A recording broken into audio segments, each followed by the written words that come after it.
A writer drowns himself in a hotel room in Brazil, leaving behind a note that reads like a farewell to civilization itself. The year is 1942. His name is Stefan Zweig, and at the moment of his death, he is arguably the most famous German language author alive. Yet today, most people have never heard of him. How does the most celebrated writer of his generation vanish so completely from memory? The answer lies not in what he wrote, but in what he witnessed. Stefan Zweig spent his life building bridges between cultures, only to watch nationalism tear down everything he believed in. His story is the story of Europe's brightest moment and its darkest hour. Vienna, 1881. The city gleams like a jewel box at the heart of an empire that stretches from the Alps to the Adriatic.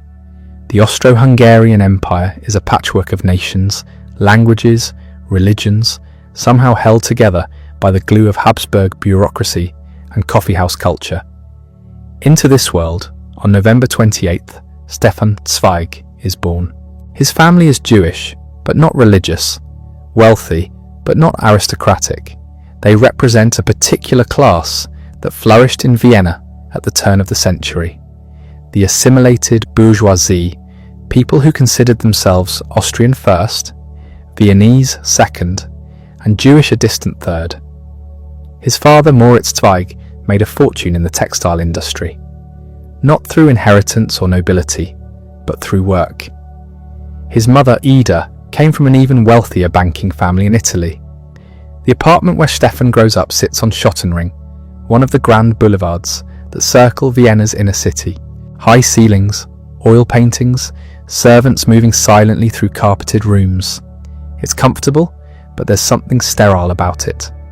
His mother runs the household with Germanic efficiency. Everything has its place. Emotions are kept in check.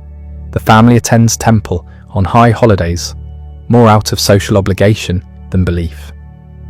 Young Stefan is a sensitive child, bookish, prone to daydreaming. His parents want him to be respectable, a lawyer perhaps, or a banker, something solid and bourgeois. He has other ideas. School bores him. The gymnasium, Vienna's elite secondary school, operates on rote memorization and rigid discipline. Students sit in rows reciting Latin declensions, copying mathematical formulas, never questioning. The teachers are martinets who mistake authority for wisdom. Stefan endures it, but his real education happens elsewhere. At 14, he discovers the Berg Theatre. Vienna's Imperial Theatre becomes his obsession. He attends performances multiple times a week, sometimes seeing the same play repeatedly. He memorizes entire scenes, studies the actors' gestures, their vocal inflections. Theatre offers what his sterile home life lacks: passion, drama, the full spectrum of human emotion played out under gaslight. Then comes a different awakening. He's 16 when he first visits the Prater, Vienna's famous amusement park, not for the rides, but for what lies beyond them. In the cafes and side streets, he encounters a world his parents never speak of: prostitutes, artists, bohemians, people who live outside the rigid rules of bourgeois respectability. It terrifies and fascinates him in equal measure. His parents notice the change.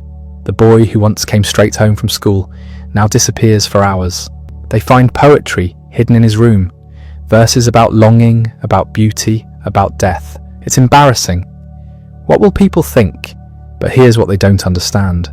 Vienna itself is changing.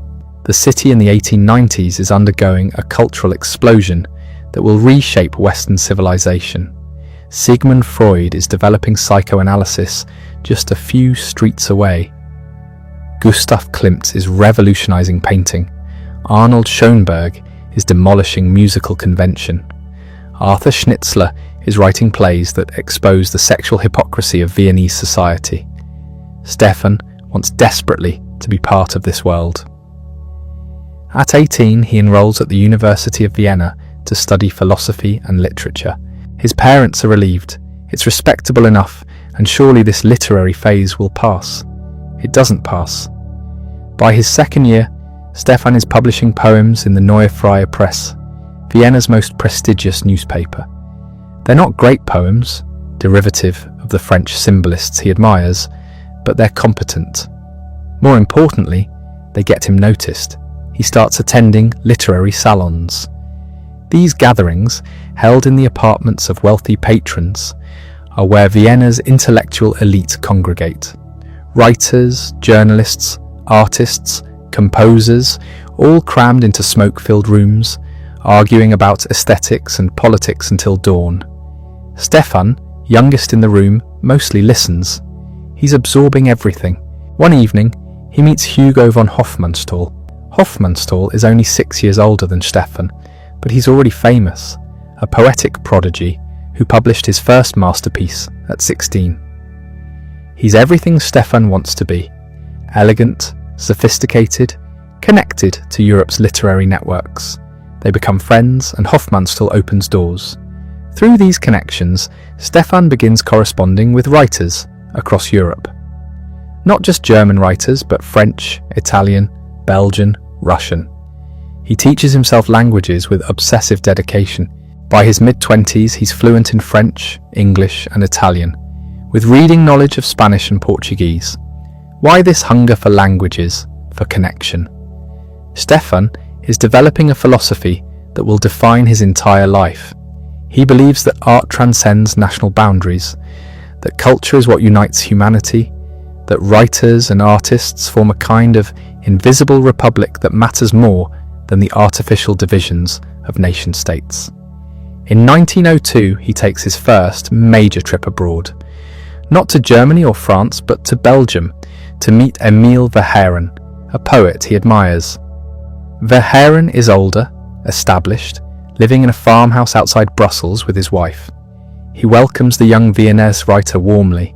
They spend days walking through the Belgian countryside, talking about poetry, about the role of the artist in society.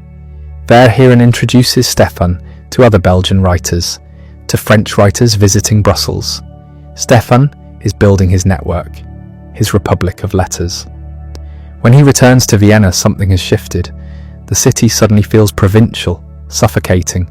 He's tasted the wider world, and his hometown no longer satisfies. He completes his doctorate in 1904 with a dissertation on Hippolyte Taine, a French philosopher-historian. The dissertation is competent but uninspired. Stefan doesn't care. He has no intention of becoming an academic. The degree is just a credential to placate his parents. Now begins the phase of his life he'll later call his errant years. Between 1904 and 1914, Stefan becomes a perpetual traveller. He visits Paris, London, Spain, Italy, North Africa. He's not wealthy enough to be a pure dilettante, so he supports himself through journalism, writing cultural dispatches for Viennese and German newspapers. In Paris, he meets Romain Rolland, the French novelist and pacifist who will become the most important friendship of his life. Roland is 14 years older, already an established writer. They meet at a literary gathering, and something clicks immediately. Both men share a belief in the transnational power of culture, in art as a force that can overcome national hatreds. Roland is working on a massive novel cycle, Jean-Christophe, about a German musician living in France.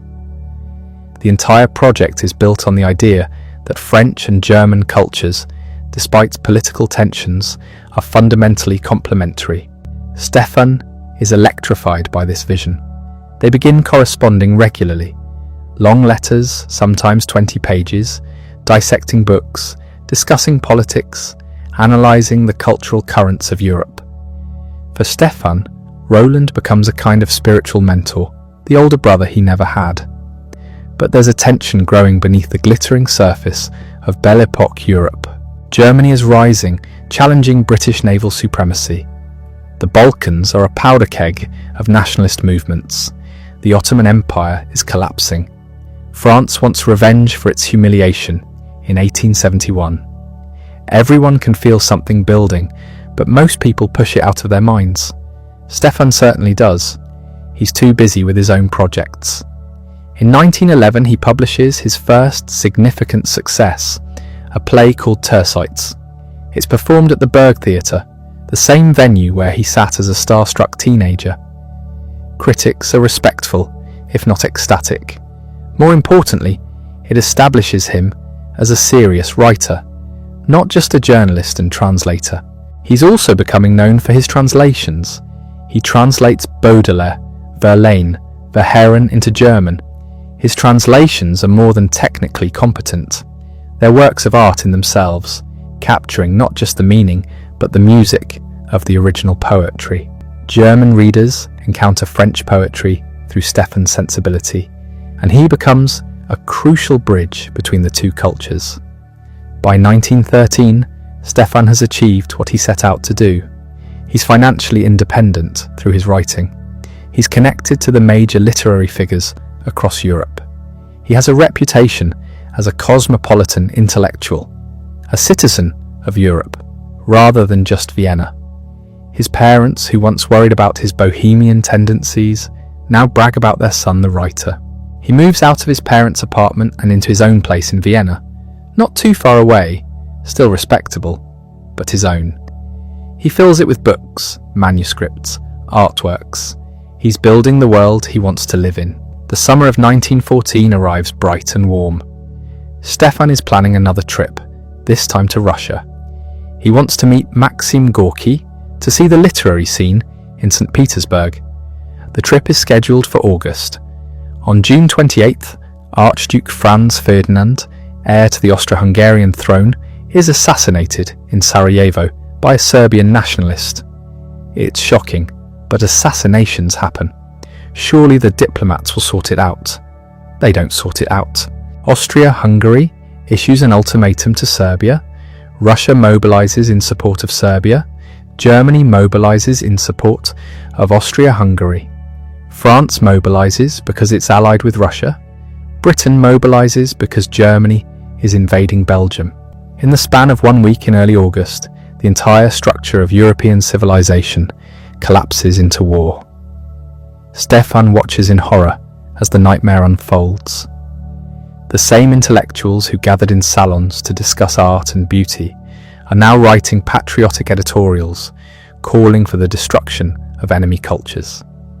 His beloved Vienna erupts in nationalist fervour. Crowds cheer in the streets. Young men rush to enlist, afraid the war will end before they can experience the glory of battle. Even writers he respects get swept up. Thomas Mann publishes essays defending German militarism. French writers call for the extermination of German culture. The Republic of Letters, that invisible nation Stefan believed in, dissolves overnight. He tries to remain neutral. He writes to Romain Rolland, who is in Switzerland. Rolland is one of the few intellectuals publicly opposing the war, writing articles calling for peace, for reason, for intellectuals to resist nationalist hysteria. Stefan admires this courage, but he can't quite match it. Austria-Hungary conscripts him into the army in 1915. Not as a soldier. At 33, he's too old for frontline service. Instead, they assign him to the War Archives in Vienna, a propaganda department tasked with documenting Austria's military achievements. It's a bureaucratic position, shuffling papers, editing reports, soul-crushing work, but it keeps him off the battlefield. From his desk in Vienna, Stefan watches the casualty lists grow. Friends from university are dead. Poets he knew are dead. The entire generation of young men who should be writing the next century's literature are being fed into machine guns and artillery barrages. The war drags on. 1 year becomes 2, then 3. The initial patriotic fervour curdles into exhaustion and bitterness. Food becomes scarce. The empire begins to crack. Stefan retreats inward. He stops writing about contemporary events and instead focuses on biographical essays about historical figures. He writes about Dostoevsky, about Nietzsche, about Verlaine. He's looking for meaning in the past because the present has become unbearable. In 1917, he begins a project that will occupy him for years. A series of biographical novellas he calls Sternstunden der Menschheit, stellar moments of mankind. Short, intense portraits of historical turning points, the fall of Constantinople, Scott's doomed Antarctic expedition, the composition of the Marseillaise. Each essay explores a moment when history pivoted on individual decisions. It's escapism, perhaps, but it's also Stefan grasping for hope. If history is made by individuals at crucial moments, then maybe individuals can still matter. Maybe the catastrophe unfolding around him isn't inevitable. Maybe human wisdom can still triumph. The war finally ends in November 1918. Austria-Hungary doesn't just lose, it ceases to exist. The empire fragments into successor states. Vienna, once the capital of 50 million people, becomes the capital of a small republic of 6 million. The grand boulevards suddenly feel too big, monuments to a vanished world. Stefan is 37 years old. The world he grew up in no longer exists. The Vienna Stefan returns to in 1919 is unrecognizable. Not physically, the buildings still stand. The ring boulevard still circles the old city, but the soul of the place has been gutted. The cafes are full of men missing limbs, begging for coins. Widows in black crowd the streets. Inflation is beginning its crawl toward hyperinflation. A coffee that cost 1 crown before the war now costs 10, then 100, then 1,000. The Austro-Hungarian currency is worthless. People wallpaper their apartments with banknotes. It's cheaper than actual wallpaper. Stefan's savings, carefully accumulated over years of writing, evaporate. The financial security he'd built dissolves into meaningless paper. But he's luckier than most. His books still sell. Translations bring in foreign currency, Swiss francs and British pounds that hold their value. He throws himself into work with manic energy. Writing becomes his refuge, the only thing he can control. Between 1919 and 1922, he publishes, at an astonishing rate, biographical essays, short stories, novellas, translations. He's trying to rebuild through words the civilization that collapsed through violence. His biography of Romain Rolland appears in 1921. It's more than literary criticism.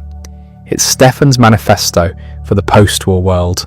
Rolland represents everything Stefan believes intellectuals should be: cosmopolitan, pacifist, committed to humanity rather than nation. The book becomes a bestseller in Germany and Austria, resonating with readers exhausted by nationalism. Then something shifts. Stefan meets a woman who will change the trajectory of his life, though not in the way either of them expects. Friederike Maria von Winternitz is 33, 2 years younger than Stefan. She's married with 2 daughters, living in a villa outside Vienna. Cultured, intelligent, fluent in multiple languages, she's been reading Stefan's work for years. They meet at a literary gathering in 1920, and the attraction is immediate. Friederike is trapped in a loveless marriage. Her husband is wealthy but provincial, uninterested in the arts. She and Stefan begin an affair that quickly becomes something more serious. They correspond constantly, passionate letters exploring ideas, books, their vision for the future. For Stefan, who has always kept relationships at arm's length, this is new territory. In 1921, Friederike divorces her husband. It's scandalous. Divorce is rare in Catholic Austria, and it costs her socially. But she doesn't care. She and Stefan marry in 1922. She brings her 2 daughters into the marriage. Suddenly Stefan finds himself with a ready-made family. They need a home, somewhere outside Vienna's chaos. Stefan has money now from his books. He decides to build something permanent, a physical manifestation of the world he's trying to preserve. He finds a property on the Kapuzinerberg, a hill overlooking Salzburg. The location is perfect. Salzburg is small, quiet, beautiful. Not yet overrun with tourists. The mountains rise dramatically just beyond the city. Mozart's birthplace is down the street. Stefan designs the house himself, working with an architect to realize his vision. It's modest by the standards of the wealthy, but comfortable. A study with floor-to-ceiling bookshelves, large windows overlooking the mountains, a garden, room for Friederike's daughters. He calls it the house on the Kapuzinerberg. They move in during 1923, and for Stefan, it becomes paradise. His study fills with books, manuscripts, first editions, autographs. He's an obsessive collector. A letter handwritten by Goethe, a manuscript page from Balzac, Mozart's original notation. These artifacts connect him to the artists he reveres. They're tangible proof that civilization survives individual deaths. The house becomes a gathering place. Writers, musicians, artists passing through Salzburg stop to visit. Thomas Mann comes for tea. Rainer Maria Rilke stays for a weekend. Richard Strauss, who lives nearby, becomes a friend. James Joyce sends letters from Paris. Stefan creates his own small republic of letters, a cosmopolitan oasis in an increasingly nationalist world. His routine is sacred. Mornings are for writing. He wakes early, works in his study until noon. No interruptions. Friederike guards this time fiercely, turning away visitors, handling correspondence. Afternoons are for walks through Salzburg's old town or into the mountains. Evenings for reading, conversation, music. The books pour out. A novella about a doctor in the Dutch East Indies, driven mad by obsession. Letter from an unknown woman, the story that will become his most famous, about a woman's lifelong unrequited love. Confusion of feelings, exploring the psychological complexity of a student's relationship with his professor. Each story is a psychological study, stripping away social pretense to expose the raw human emotions beneath. Stefan's writing has a peculiar quality. It's almost clinical in its psychological precision, yet deeply empathetic. He dissects his characters' motivations with surgical exactness, but he never judges them.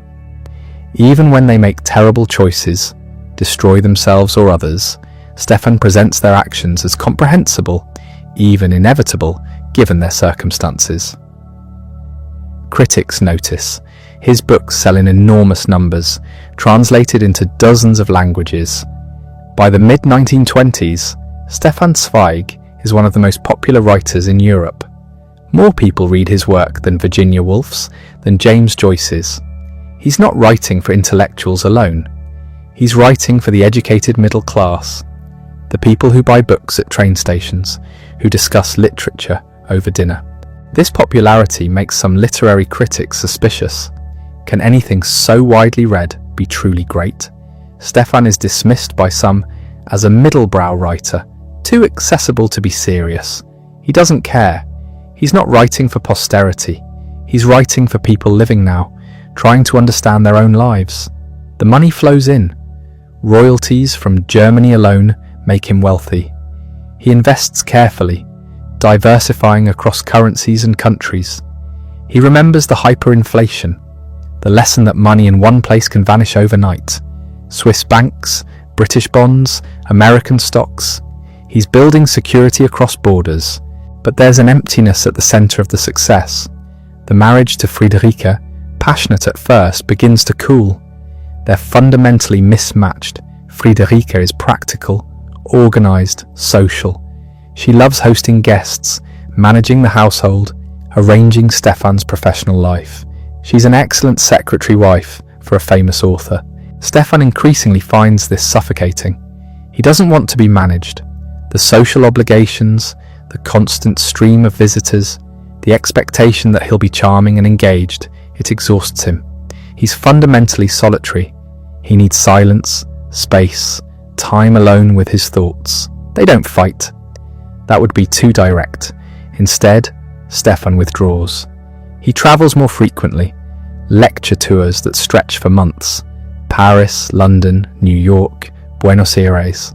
He tells himself it's professional necessity, but really he's escaping.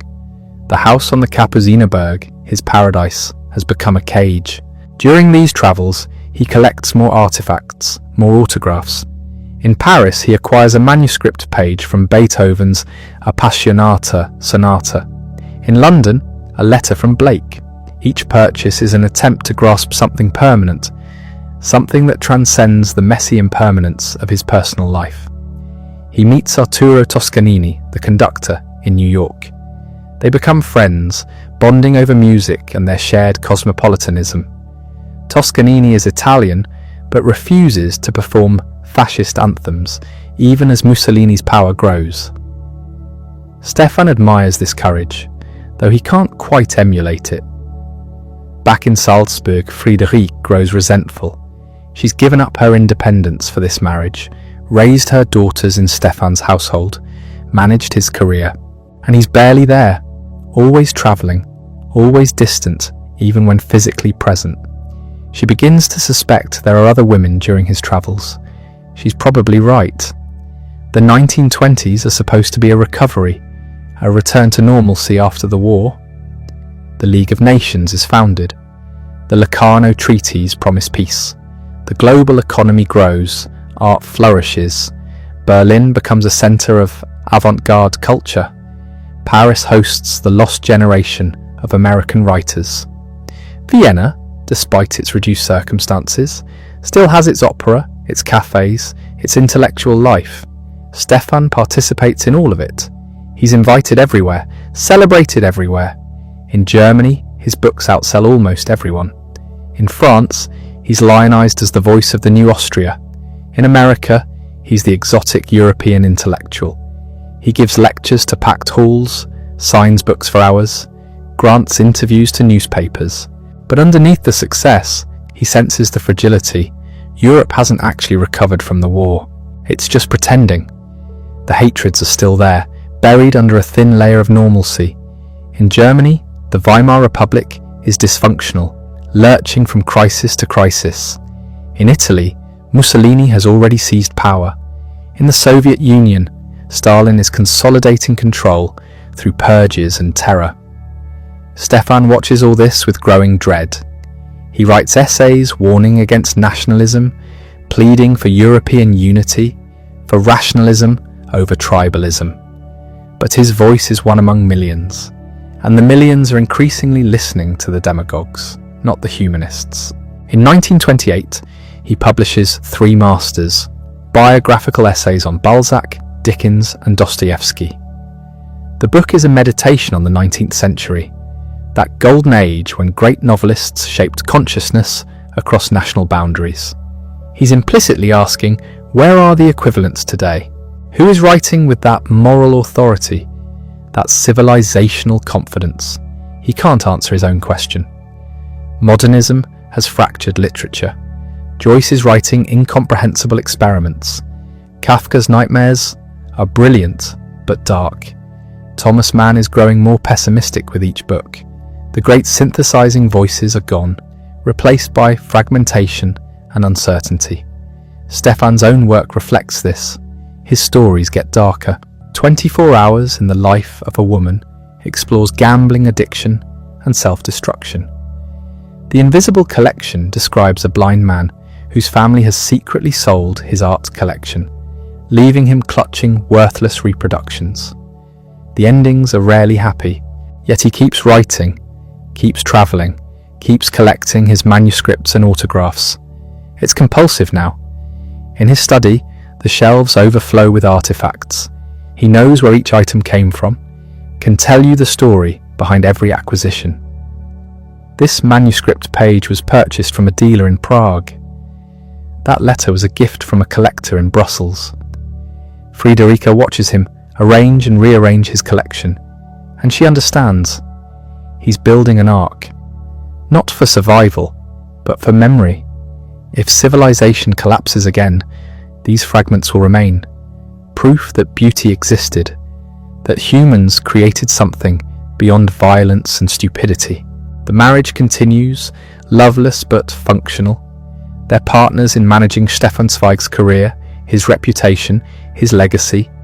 They host dinners, they travel together occasionally. They maintain the appearance of a literary marriage. But there's no intimacy, no real connection. Stefan buries himself deeper in work. He begins a massive project, biographies of historical figures who fascinated him.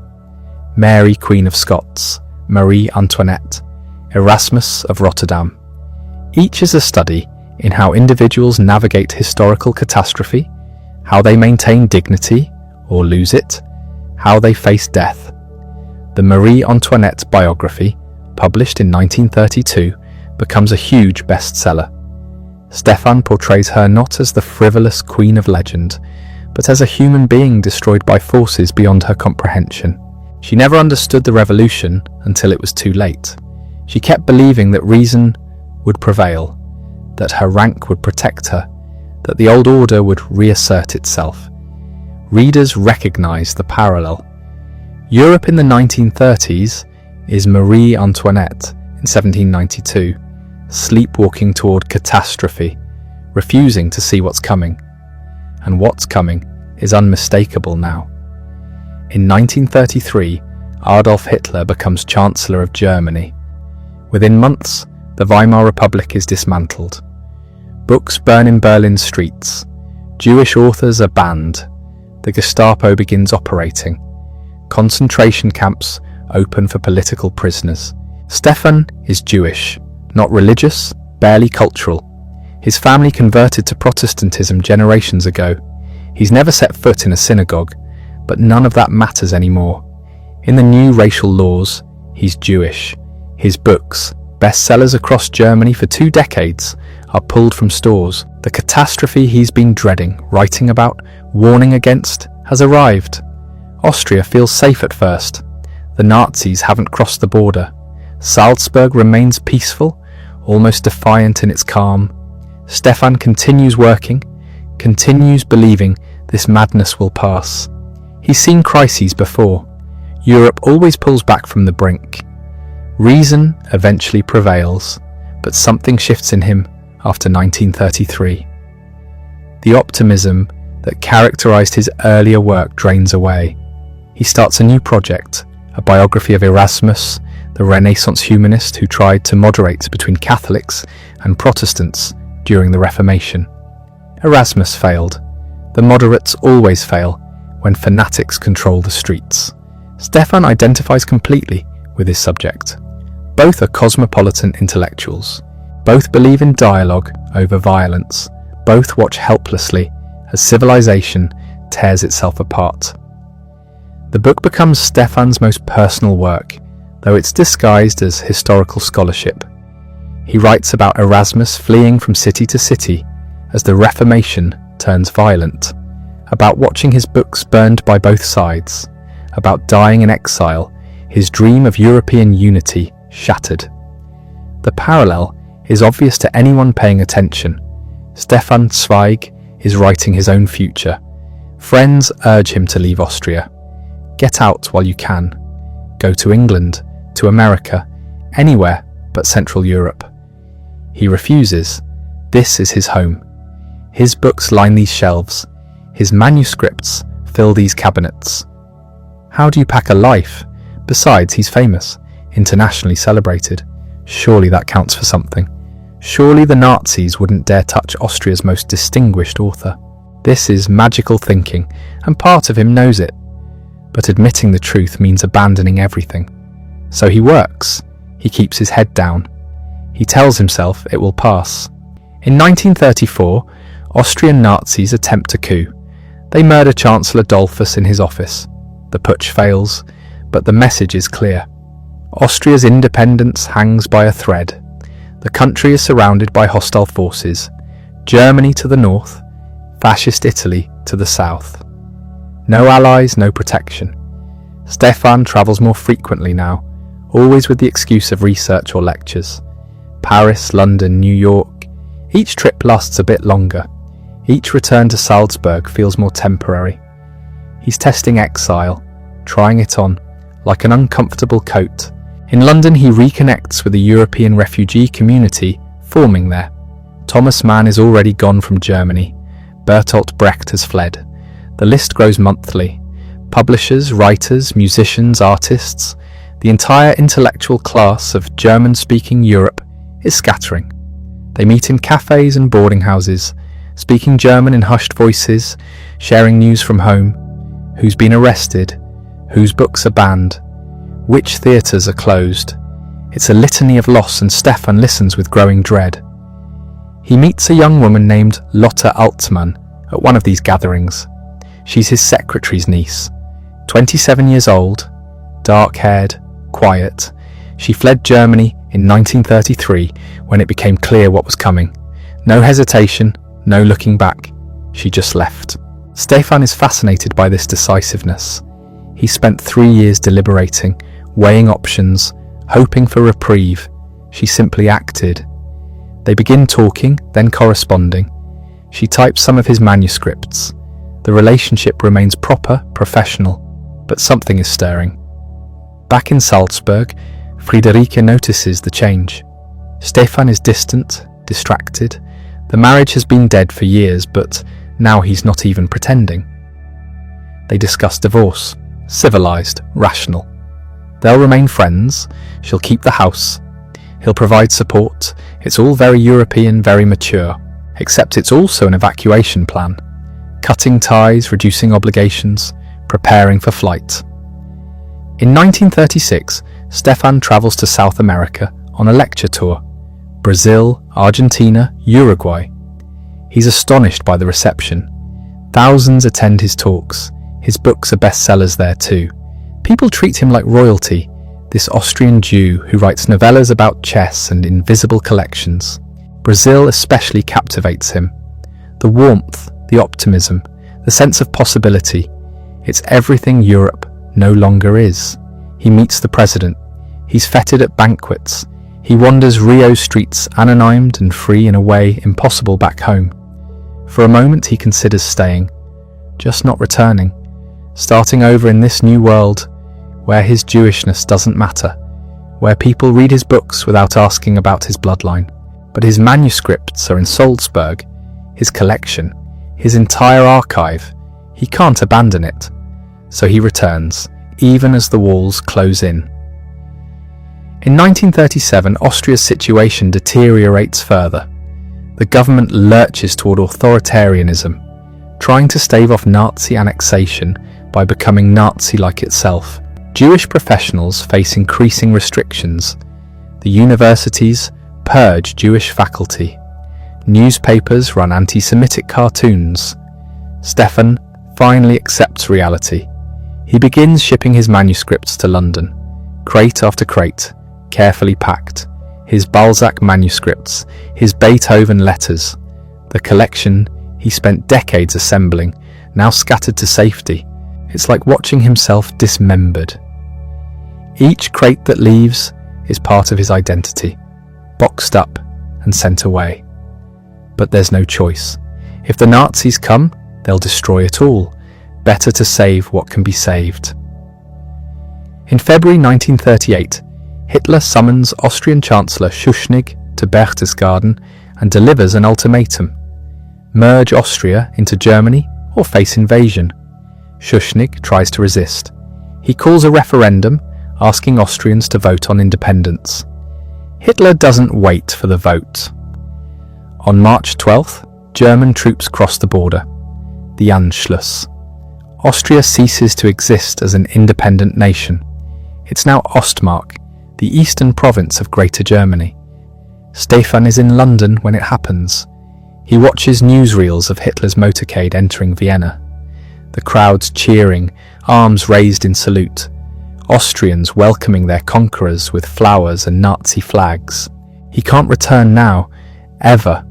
The house in Salzburg, the city where he lived for 15 years, is enemy territory. Friederike will handle closing it up, salvaging what she can. But his life there is finished. The divorce is finalized. He marries Lotte in September 1938, a small ceremony in London. She's 40 years younger, energetic where he's melancholic, decisive where he deliberates. She becomes his protector, managing the practicalities while he drowns in grief. Because it is grief, Stefan is mourning a world, the world of yesterday, as he'll later call it.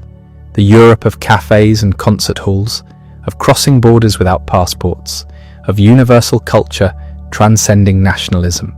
That world is dead, murdered in the streets of Vienna, burned in the bonfires of Berlin, drowned in the blood of Spain's civil war. He tries to keep working. He begins writing a memoir, recording that lost world before the memory fades. He calls it the world of yesterday, and it pours out of him in torrents. Childhood in Vienna, the Habsburg twilight, the First World War, the brief golden interlude of the 20s, the gathering darkness of the 30s. It's his testament, his witness.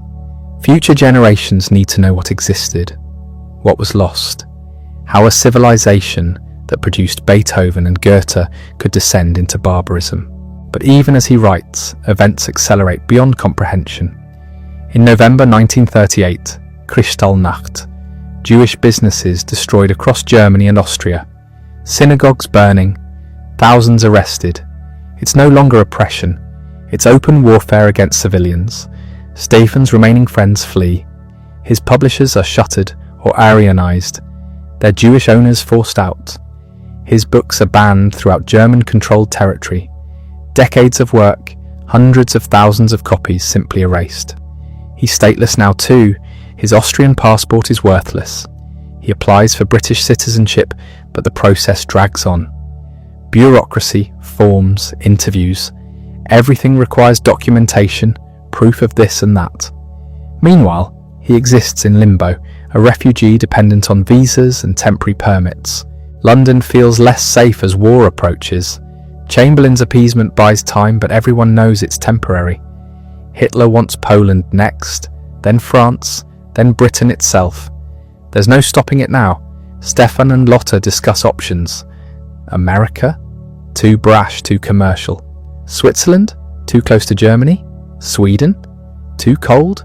Too isolated? Where does an exiled writer go when the entire continent is burning? In September 1939, Hitler invades Poland. Britain and France declare war. The Second World War begins, and this time there's no enthusiasm, no crowds cheering in the streets. Everyone remembers the last one. Everyone knows what's coming. Stefan is in Bath when war is declared, staying in a rented house far from London's expected bombing. He listens to Chamberlain's radio address with Lotta. The Prime Minister sounds defeated already, exhausted before the first shot is fired. That night, Stefan walks Bath's Georgian streets, past the Roman ruins and elegant terraces. This city has survived for 2,000 years.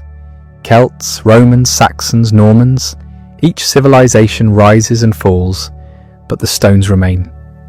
Will they survive this, or will Hitler's bombers reduce these ancient streets to rubble, the way they've already destroyed Warsaw? He doesn't know. He can't see the future anymore.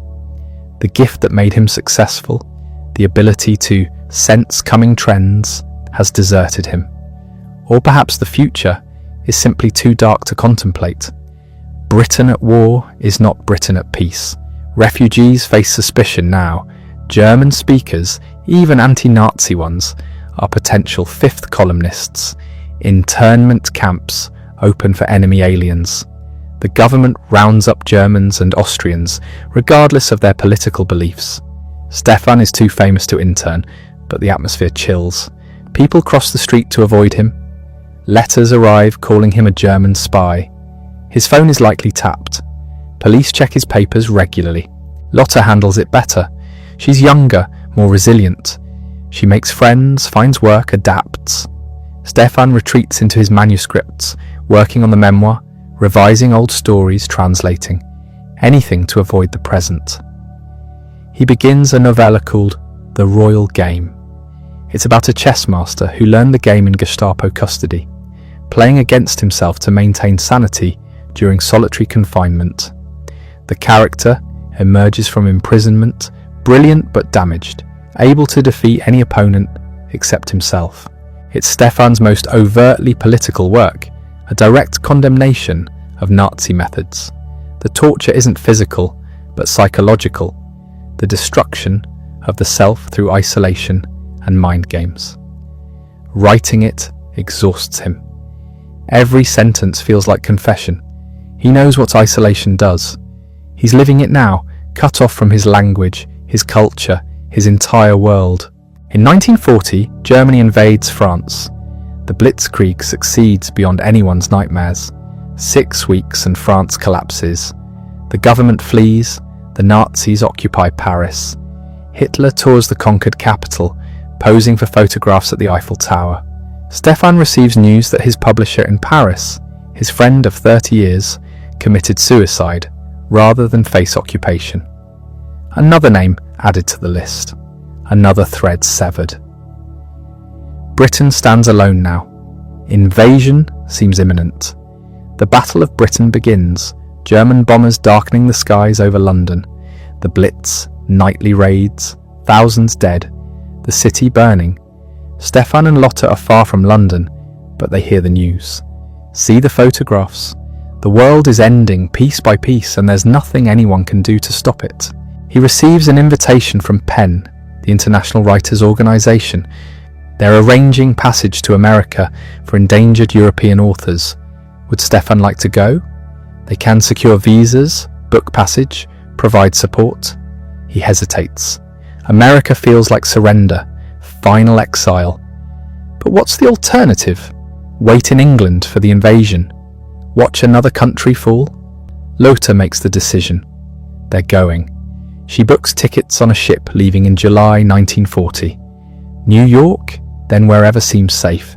Stefan packs what he can carry, manuscripts mostly. A few books. His collection is already scattered, deposited in various libraries and safe houses.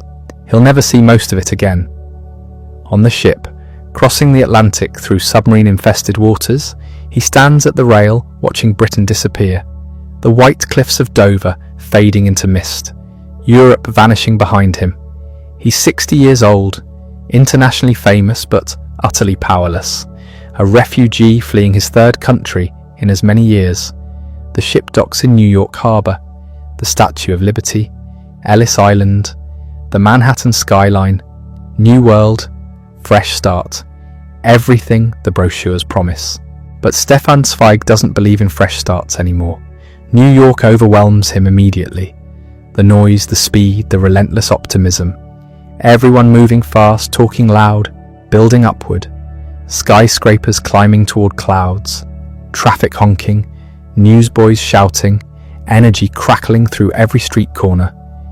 It's the opposite of everything Stefan has become. American reporters meet him at the dock. They want quotes about freedom, democracy, the fight against tyranny. Stefan gives them platitudes. What else can he offer? He's tired. The crossing took weeks. Submarine threats meant zigzag routes, constant tension. He needs rest, not interviews. But America doesn't rest. The literary world embraces him. Dinners, receptions, speaking engagements.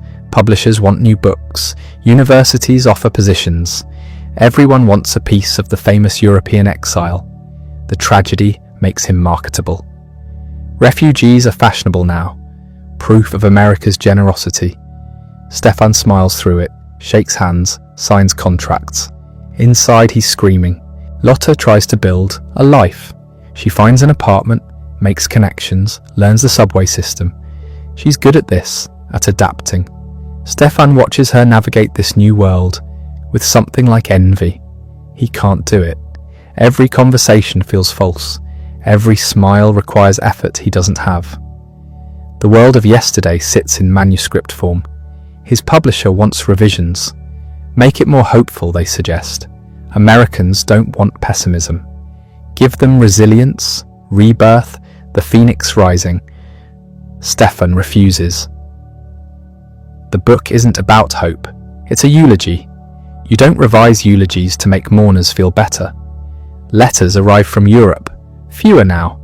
The ones that get through carry worse news each time. Friends arrested, colleagues vanished. His brother Alfred writes from occupied territory, words carefully coded to avoid censors. Everything's fine, he says. Don't worry. Stefan knows what fine means. It means terror. It means waiting. He accepts speaking engagements because they pay. Universities, literary societies, women's clubs. He talks about European culture, about the civilization now burning. Audiences applaud. They appreciate his accent, his old world charm. They don't understand what he's telling them. How could they? Their cities aren't rubble. Their families aren't missing. At Columbia University, a professor introduces him as a beacon of hope. Stefan almost laughs. Beacon of what? He's a ghost describing a vanished world to people who never knew it existed. After the lecture, students ask questions. Will Europe recover? Will culture survive? Stefan tells them what they want to hear. Yes, of course. Eventually. But he doesn't believe it. The nights are worst. Lotta sleeps. Stefan walks. New York never stops, which helps. At 3 a.m, diners stay open. Streets stay lit. He walks for hours, block after block, watching a city that believes in tomorrow. The contrast suffocates him.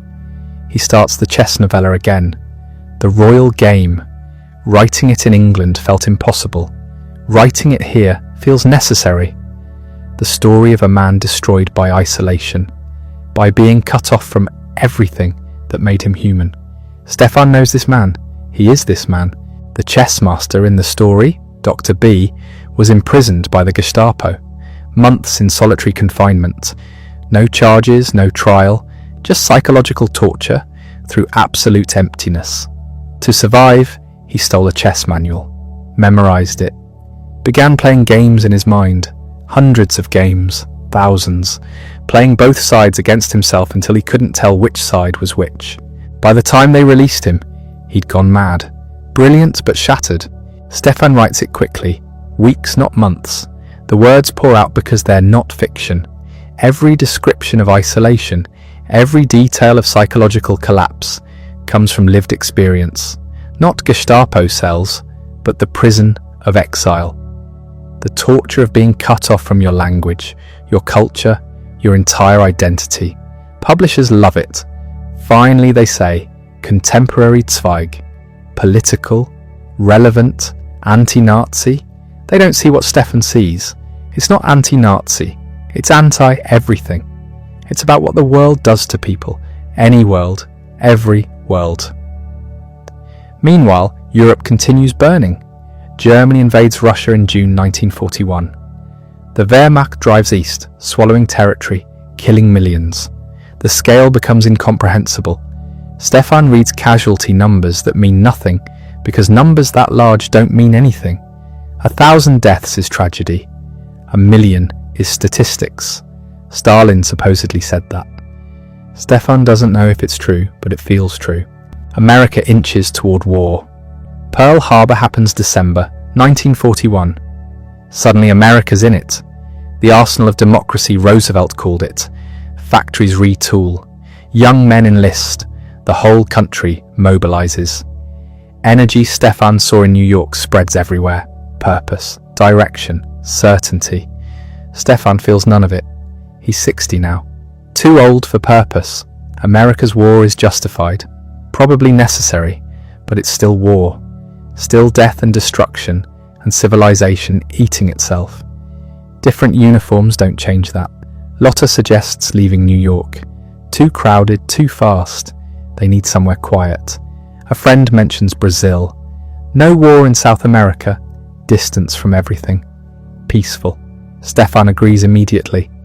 Distance sounds perfect. They arrange visas, book passage. The journey takes weeks. Ship to Rio de Janeiro, then smaller vessel along the coast. They settle in Petropolis, a mountain town outside Rio. German immigrants established it decades ago. Neat houses, orderly streets, European feel. Exile community. People like them. Displaced and grieving. The town is beautiful. Mountains, forests, clean air, quiet. Everything New York wasn't. Stefan rents a small house. White walls, tile roof, garden. Lotta decorates, makes it home. Stefan tries to work. The royal game publishes to acclaim. Reviews call it a masterpiece. His best work in years. Proof he still has it. Sales are strong. Letters arrive praising his courage, his insight, his continued relevance. Stefan reads them and feels nothing. He starts new projects, tries anyway. An essay about Montaigne, a short story about exiles, notes for another novella. Nothing connects. The words come out dead. He revises obsessively. changing sentences that don't need changing, seeking perfection that doesn't exist. The World of Yesterday finally publishes, February 1942, the memoir of a vanished civilization. Critics praise it, readers embrace it. It becomes his testament, the book he'll be remembered for. Stefan doesn't care. The book is finished. That world is finished. What's left? Letters from Europe stop almost entirely. The few that arrive are months old, routed through neutral countries, heavily censored. His brother Alfred writes less. The coded messages grow darker. Things are difficult, he says, very difficult. Then nothing. Silence. Stefan knows what silence means. He doesn't need confirmation. The facts are available. Reports from occupied territories, witness accounts, the systematic destruction of everything. Camps, deportations, the machinery of annihilation running at full capacity. Numbers too large to comprehend. His publisher wants another book. Anything. Essays, stories, memoirs. Stefan has nothing to give. The well is dry. He said everything he has to say. The world didn't listen. Why say more? Lotta watches him deteriorate. She suggests activities, walks, visitors, projects. Stefan participates mechanically. He walks because she asks, receives visitors because she insists. But he's not present. The body moves. The mind is elsewhere, locked in the past with the dead. He writes letters, dozens of them, to friends scattered across continents. The letters are farewells, though he doesn't say so directly. He thanks people for their friendship, recalls shared moments, expresses gratitude for their presence in his life. People receive them and feel vaguely unsettled, but don't understand why. February 22nd, 1942. Stefan wakes early. The house is quiet, Lotta still sleeping. He sits at his desk, the same desk where he wrote The Royal Game, where he finished the memoir. He takes paper, writes carefully. The note is brief. He explains his decision calmly, rationally. The world he loved is destroyed. He has no strength to rebuild. Better to leave with dignity than fade into irrelevance. He's grateful for everything, regrets nothing except the timing. Born too late to enjoy the Golden Age's peak, too early to see what comes after. Caught in the middle. A man of yesterday in a world that belongs to tomorrow. He writes a second note, instructions, practical matters, manuscripts to certain publishers, letters to certain friends, his library, what remains of it, to various institutions. Everything organised, nothing left to chance. He prepares carefully, lays out clothes, arranges papers, makes the bed, small courtesies to whoever finds them. Then he calls Lotta. They talk quietly. She doesn't argue, she understands. They've discussed this before, in abstract terms. Now it's concrete. She agrees she'll go with him. They've been together through everything else. Why not this? They take the barbiturates together. Doctor prescribed them for sleep. Enough accumulated over months, more than enough. They lie down together, hold hands. The room is peaceful. Sunlight through windows, birds outside, mountain air clean and clear. The housekeeper finds them the next afternoon, lying peacefully. The notes on the desk, everything arranged. The police come, the doctor, officials. The news spreads quickly. Stefan Zweig, world-famous author, dead at 60. His wife Lotta, 33. Double suicide, Petropolis, Brazil, 1942. The literary world reacts with shock. Newspapers run obituaries. Colleagues write tributes. Everyone asks why. He was safe, successful, still productive. What drove him to this? The note provides answers they don't want to hear. He killed himself because he saw clearly.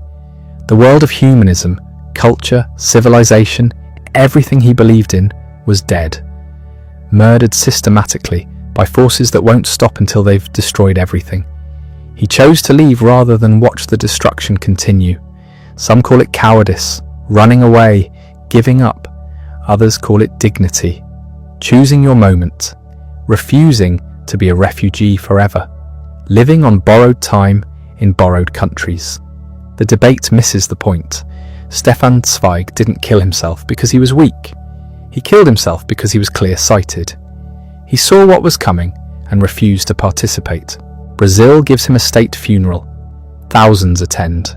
Government officials, literary figures, ordinary people who'd read his books.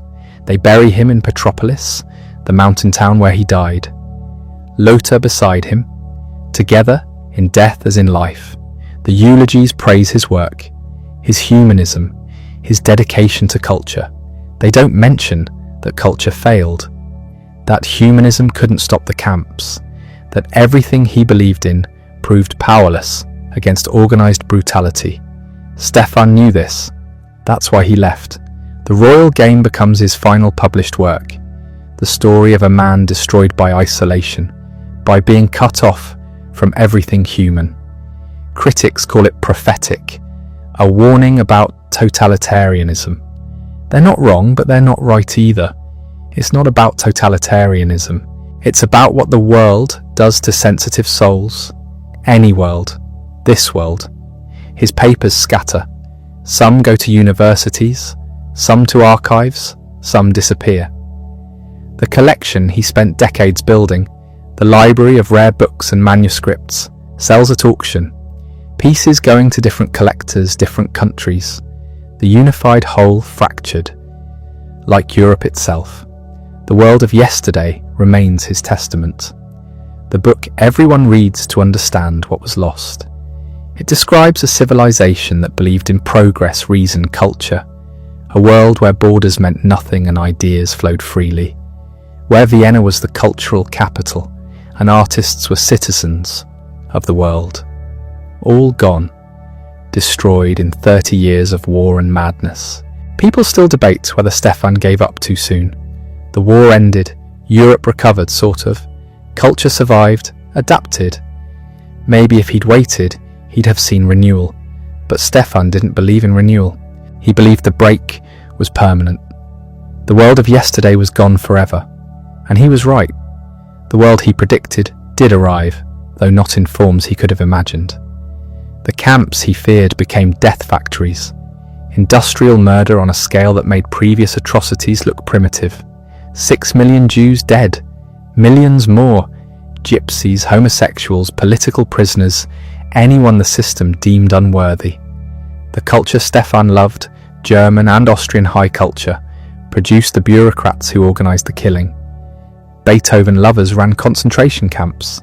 Philosophy professors designed gas chambers. The divorce between culture and morality was complete.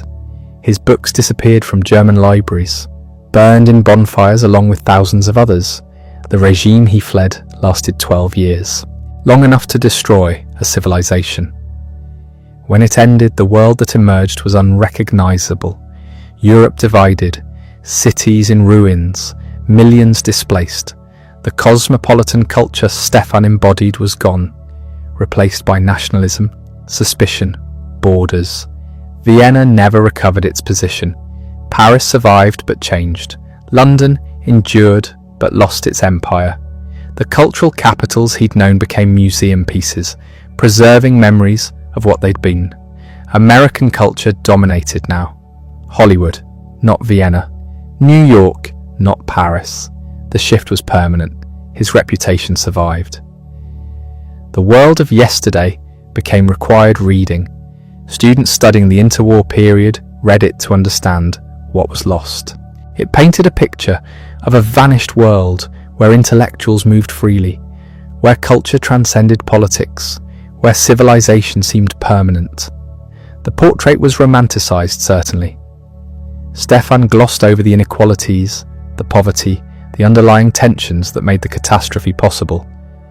But the emotion was real, the grief genuine. His fiction aged differently. Some stories remained popular. Letter from an Unknown Woman became a film in 1948. Joan Fontaine and Louis Jordan. Max Ophuls directing. Beautiful, melancholic, faithful to the spirit, if not the letter. Other stories faded. Chess became a classic, taught in schools, analysed endlessly. The psychological precision still impresses. The portrait of obsession still resonates. Biographers debated his suicide. Thomas Mann, who survived and returned to Europe, called it unnecessary. Others, who endured the full horror, who saw the camps liberated, wondered if Stefan had been wiser than they knew, choosing death while still human rather than surviving to see the depths of inhumanity. Lotta's role troubles people. She was 33, her whole life ahead. Did Stefan convince her, coerce her? The notes suggest otherwise. Her decision, stated clearly.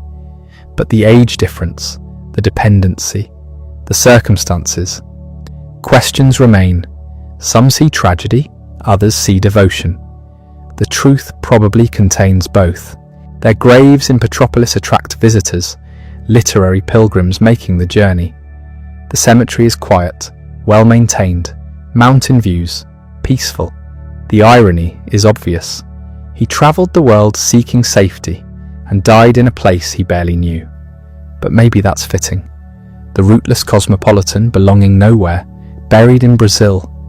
The house where they died became a museum eventually, preserved as it was. Visitors walk through the rooms, see the desk where he wrote, the bedroom where they died. The guide explains the context, the war, the exile, the decision.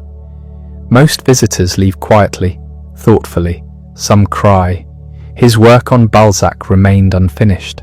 The manuscript existed in fragments. Notes, drafts, research. No one completed it. The definitive study of the writer Stefan, most admired, stayed locked in potential. Another casualty of the catastrophe. The networks he built, the connections between writers and intellectuals across Europe, those dissolved.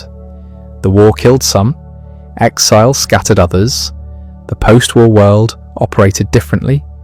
The informal republic of letters he'd inhabited ceased to exist, replaced by academic institutions, official cultural programs, government-funded exchanges, bureaucratized, formalized, nothing like the spontaneous friendships Stefan had known.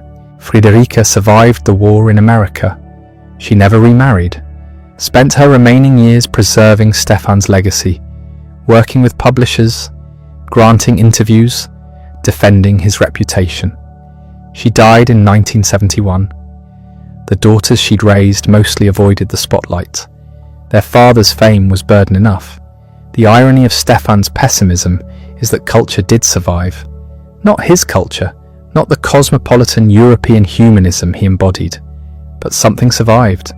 Books continued being written, music composed, art created, different certainly.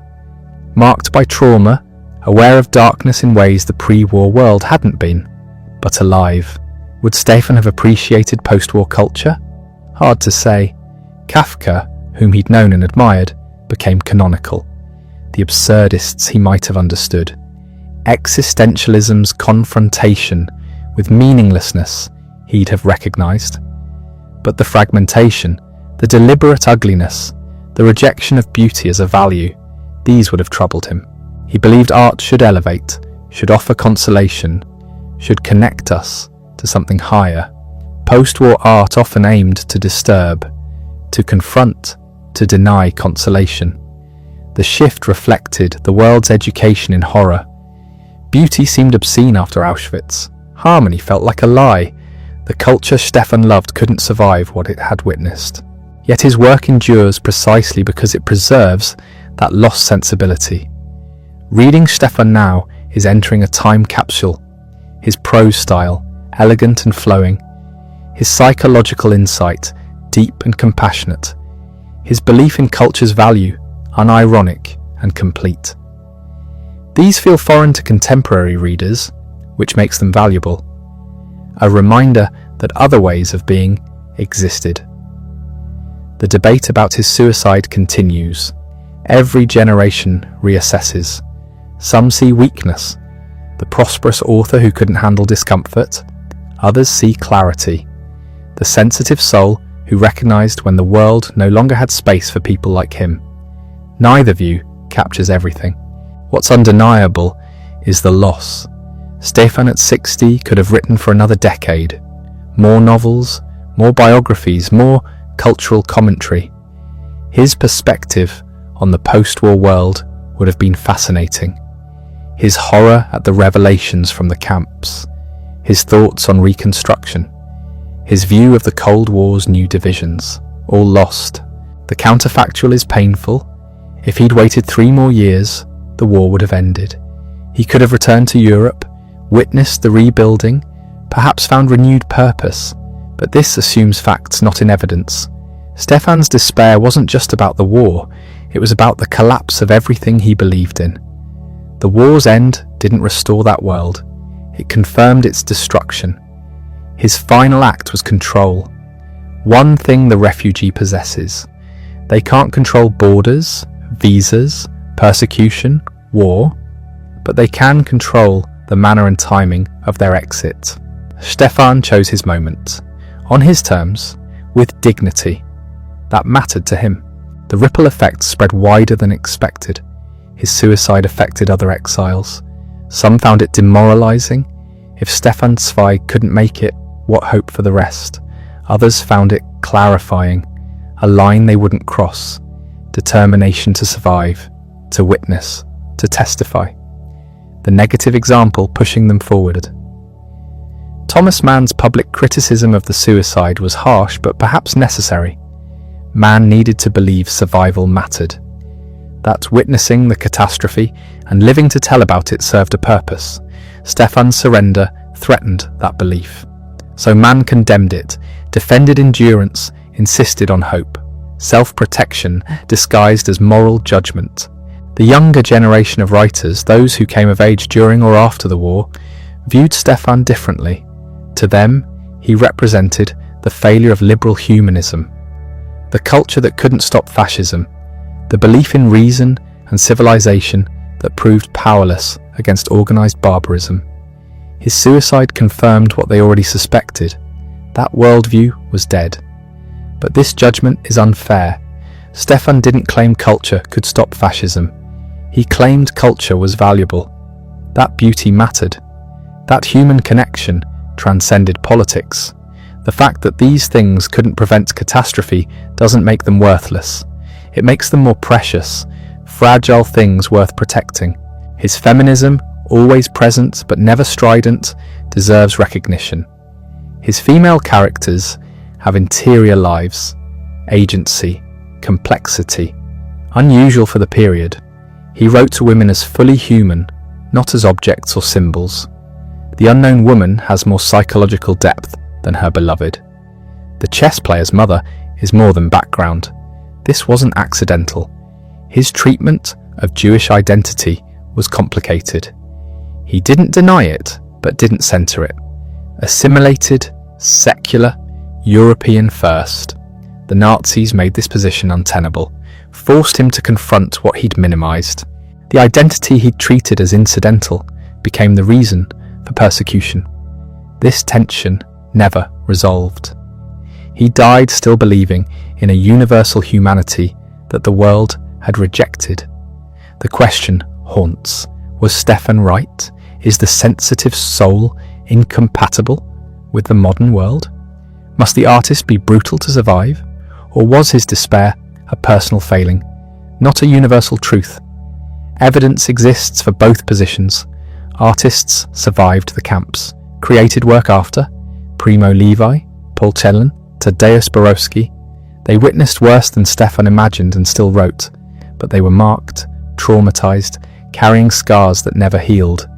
Celan eventually killed himself too. Levi probably did. The survival came at cost. Stefan chose to avoid that cost. He saw enough. The trajectory was clear. Why wait for confirmation? This logic has merit. It also has danger. Taken to extremes, it justifies giving up before the fight is lost. But Stefan wasn't giving up. He was acknowledging defeat. Different thing entirely. The physical location of his death matters. Petropolis, mountain town, tourist destination. He and Lotta could have died anywhere. Rio was available, closer to civilization, easier for authorities. But they chose the mountains, quiet, beautiful, away from the world.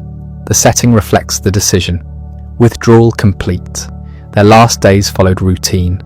Writing in the morning, walks in the afternoon, simple meals, correspondence. The housekeeper noticed nothing unusual. The decision was made weeks earlier. The execution required only timing, waiting for the right moment. When the drugs accumulated, when the correspondence was complete, when everything was arranged, the notes were detailed, instructions for the housekeeper, letters to publishers, personal messages to friends, everything organized. The control extended to the aftermath, minimizing disruption, making it easy for survivors. Characteristic thoughtfulness even in death. The physical act was peaceful. No violence, no mess, no drama. They took the pills, lay down together, held hands, drifted off. The housekeeper found them the next afternoon, looking like they were sleeping. The police confirmed. No struggle, no second thoughts, clean exit. Brazil's reaction was genuine grief. The country had welcomed him, given him refuge. He'd appreciated it, written about Brazilian culture, engaged with local intellectuals. His death was seen as rejection. Why wasn't Brazil enough? The question missed the point. Nowhere was enough. The problem wasn't location. The funeral was elaborate. State honors, government officials, speeches praising his contribution to culture. The crowds were large. Brazilians who'd read his work, European exiles, diplomats, press. The ceremony was everything Stefan would have found excessive, but he wasn't there to object. Lotta's family in England learned by telegram. The shock was absolute. She'd seemed fine in letters, happy even. The marriage stable, no warning signs. Her decision to die with Stefan baffled them. They'd hoped she'd return someday, resume her life. That possibility died in Petropolis. The literary estates became complicated. Publishers in multiple countries, contracts in different languages, rights divided by territory. Friederike managed much of it, but disputes arose, different parties claiming authority. The complexity reflected his international career, the downside of success across borders. His prediction about culture proved partially accurate. The cosmopolitan world he knew never returned.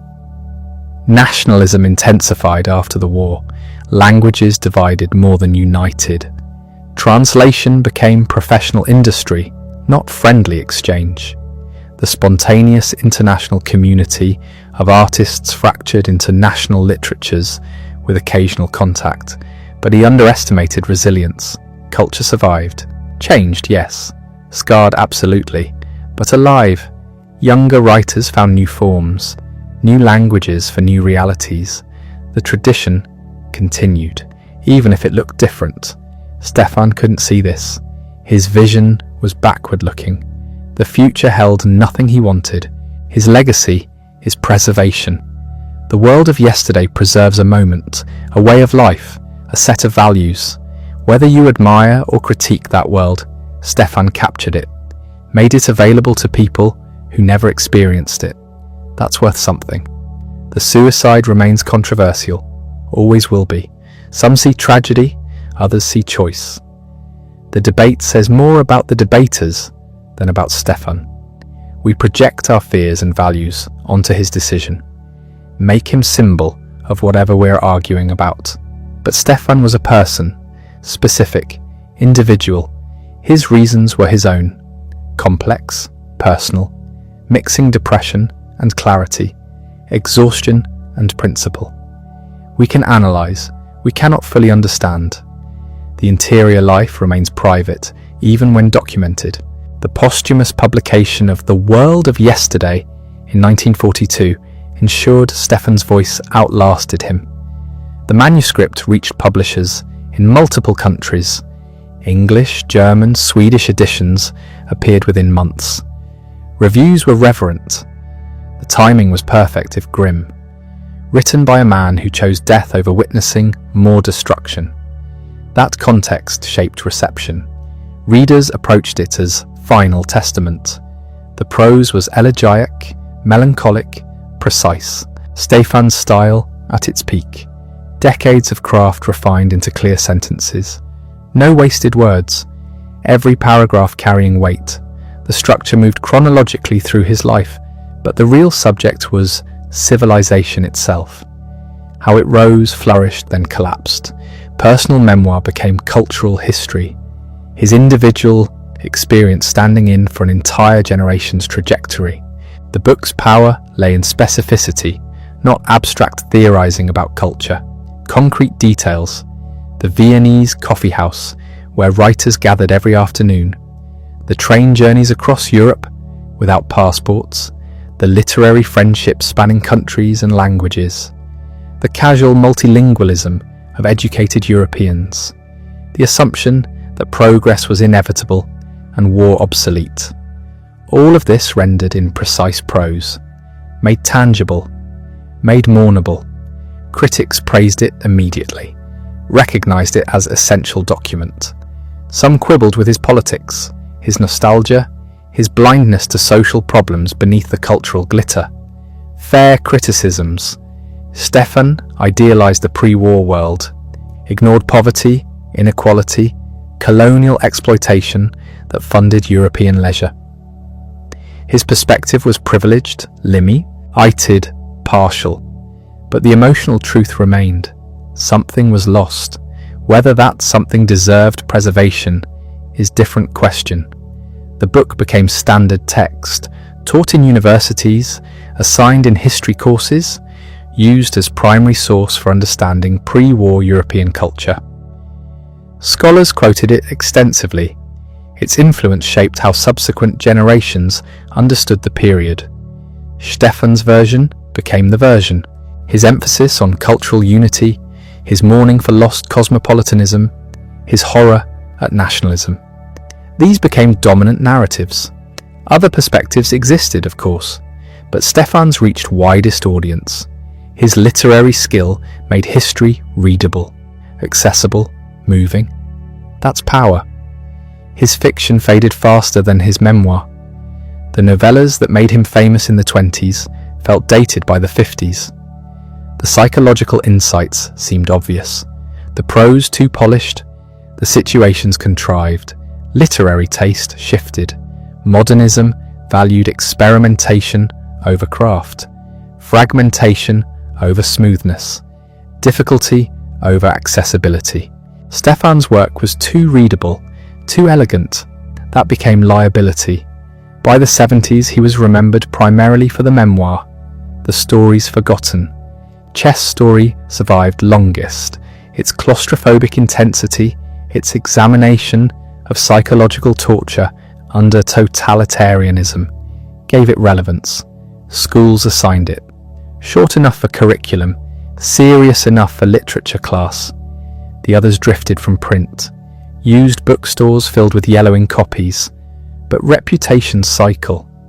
The 21st century brought reassessment. New biographies appeared. Scholars reconsidered his work. Translators produced fresh versions. Publishers reissued the novellas. Readers discovered him again. Why the revival? Partly our moment mirrors his anxieties. Rising nationalism. Democratic backsliding. Refugee sea. Rises. Cultural fragmentation. Suddenly Stefan's warnings feel prescient. His mourning for internationalism resonates. His fear of tribalism seems justified. We recognize our world in his descriptions of collapse. The parallels aren't exact. History doesn't repeat, but it echoes. His analysis of how civilization crumbles, how quickly norms dissolve, how intellectual freedom disappears, speaks to contemporary fears. We read him looking for warnings, for patterns, for understanding how things fall apart. His letter writing became scholarship goldmine. Thousands of letters survived, preserved by recipients, donated to archives. They revealed his networking genius, his generosity to younger writers, his constant encouragement of others, his work maintaining connections across borders. The letters show different Stefan than the melancholic memoirist. Here he's energetic, engaged, helpful, writing recommendations, arranging translations. introducing people, promoting causes. The private Stefan was activist. The public Stefan appeared passive. The contradiction interests biographers. Which was real? Both, obviously. People contain multitudes. Stefan's complexity resists simple narrative. He was generous and self-absorbed, principled and compromising, courageous and fearful, optimistic and despairing. The contradictions don't cancel out, they coexist, make him human. His relationship with Judaism remains contentious. He rejected religious identity, embraced secular universalism, saw himself as European first, writer second, Jew only when forced. Critics argue this was self-delusion, naive assimilation that ignored persistent anti-Semitism. They're right. Stefan underestimated how others would always categorize him. His refusal of Jewish identity didn't protect him. The Nazis considered him Jew regardless. His books burned anyway. His citizenship revoked anyway. His escape necessary anyway. But understanding his position requires context. Many assimilated Jews believed integration possible, believed national identity could replace religious identity, believed culture transcended ethnicity. The Holocaust proved them catastrophically wrong, but judging their beliefs by outcomes they couldn't foresee seems unfair. Stefan lived before Auschwitz was imaginable. His choices made sense in his moment. We know how it ended. He didn't. His marriage to Lotta puzzles people. Why did she die with him? Their relationship was genuine but not passionate, more companionship than romance. She provided stability. He provided status, security, purpose, not unusual marriage arrangement. But joint suicide? That requires explanation. Some argue Stefan manipulated her, used her dependence, made his death seem like their only option. Possible. The power imbalance was real. He was famous. She was secretary. He decided destinations. She followed. The dynamic was unequal. Others argue she chose freely. Adult woman making autonomous decision. Preferred death with him to life without him. Couldn't face returning to Europe alone. Couldn't face starting over again. The war had already destroyed her world too. We'll never know her interior reasoning. She left no memoir. Her letters are sparse. Her voice mostly absent from record. She exists in his shadow. Even her death overshadowed by his. The feminist critique writes itself. But imposing our frameworks onto her life risks its own condescension. Maybe she made rational choice. Maybe she was coerced. Maybe both somehow. The ambiguity persists. His political legacy is debated. Was he prescient warner or privileged escapist? Did he courageously oppose nationalism or cowardly avoid confrontation? Did his pacifism serve justice or enable aggression? The arguments continue. Right tends to claim him as victim of totalitarianism. Left critiques his bourgeois limitations. Everyone finds evidence for their interpretation. That's how contested legacies work. His influence on later writers is traceable. W.G. Sebald referenced him repeatedly. The melancholic tone, the meditation on loss, the examination of exile. Sebald channeled Stefan. Michael Hoffman translated him. Ali Smith praised him. Contemporary writers discovering his work find surprising relevance. The refugee experience he documented repeats in new forms. The cultural dislocation he described continues. The challenge of maintaining identity across borders persists. His questions remain ours. The archives preserving his papers are scattered. London, Jerusalem, New York. Researchers travel between them, piecing together his life from fragments. Letters here, manuscripts there, photographs elsewhere. The dispersion mirrors his exile. Even his papers, CI, wouldn't stay in one place. The house in Bath became private residence. No plaque marks where he lived. The apartment in Petropolis is gone, demolished decades ago. The places he inhabited erased. Only words remain. That would satisfy him. He believed in literature's permanence. Physical spaces decay, Books endure. His faith in that permanence sustained him until it didn't. The translations of his work multiplied. 40 languages, every continent. The cosmopolitan reach he valued achieved posthumously. Readers in countries that didn't exist when he lived discover his books. The irony is obvious. He despaired that culture couldn't cross borders anymore. His own work proves otherwise. Translation continues.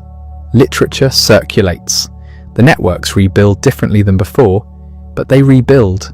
His pessimism was premature. The academic conferences about him occur regularly. Scholars gather, present papers, debate interpretations.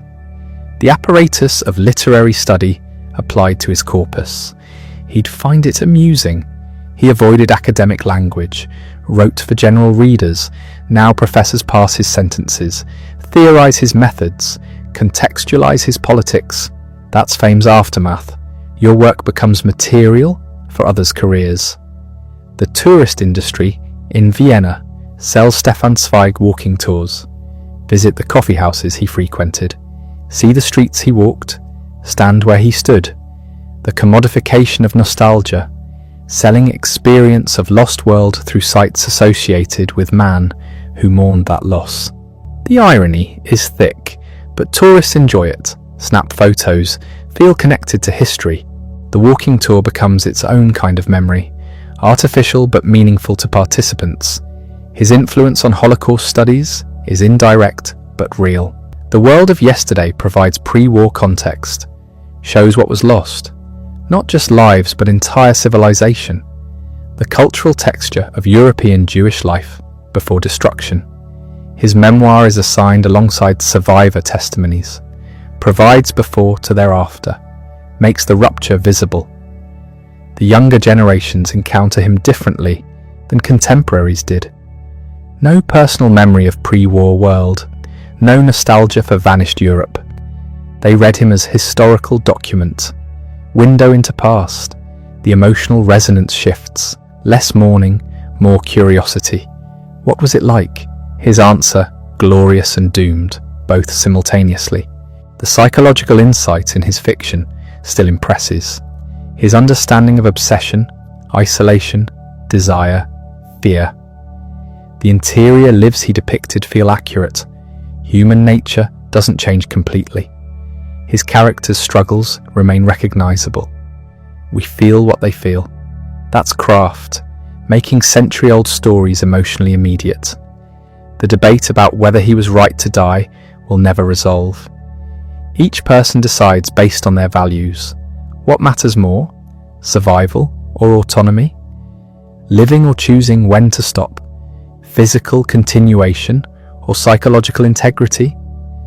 The questions are ancient. Stefan forced them into specific historical moment, made them concrete. His answer doesn't have to be ours. The ripples from his death spread through exile community. Other refugees heard the news, felt the shock, asked themselves the same questions. Am I next? Can I keep going? Should I? Some drew opposite lesson, determined to survive, to outlast the horror, to bear witness. Others understood Stefan's exhaustion, felt the same weariness. The community divided between those who saw his death as tragedy and those who saw it as reasonable response to unreasonable circumstances. His influence on suicide studies is documented. Researchers examining refugee suicides cite him.